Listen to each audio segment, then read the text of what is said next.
En 2020, notre synagogue a eu 130 ans. La maison où s'assemble notre communauté depuis si longtemps méritait bien qu'on s'occupe un peu d'elle. Tous ensemble, nous sommes heureux aujourd'hui d'être avec vous si nombreux pour débuter sa nouvelle vie. Ici, on se rencontre, on débat, on se découvre à travers des cycles de conférences qui accueillent de plus en plus de monde. Je me souviens d'une des dernières sur la foi et l'homme, où les 4 religions monothéistes étaient représentées, l'archevêque de Lille, le pasteur de l'Église protestante, le grand rabbin de France et le recteur de la grande mosquée de Paris. Ce fut un débat passionnant. Ce fut un débat où on savait s'écouter, se comprendre et même très souvent se rejoindre.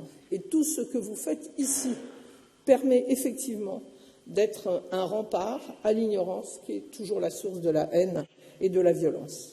Ce projet, moi je suis venu visiter le chantier et c'était quelque chose d'incroyable de voir quasiment le squelette de la synagogue.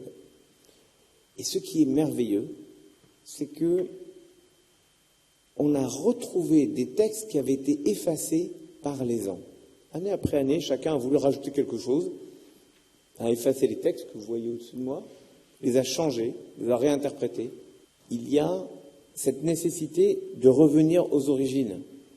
Pourquoi ? Parce que, au fur et à mesure du temps, on laisse faire les choses. C'est Peggy qui disait, il y a pire que les âmes perverses, il y a les âmes habituées. On s'habitue aux choses.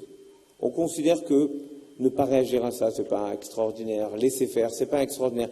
Et puis à un moment, on ne reconnaît plus ce qu'on a été capable de rêver au départ. Et il y a eu besoin de cette sorte de capacité à revenir aux origines. Comme le disait Voltaire, ose se dire fils de la religion. Alors, monsieur le grand rabbin, au nom du président de la République, je veux dire à toute la communauté juive de France, évidemment à la communauté juive de Lille et de sa métropole, de sa région, que nous serons toujours présents à vos côtés et qu'il est de bon augure de se rencontrer pour ce début d'année à Lille, pour se souhaiter plein de bonnes choses, à commencer par le fait que, sans doute, dans 130 ans, nous serons là par la pensée pour accompagner ceux qui, comme M. Bensoussan, auront l'esprit de rénovation.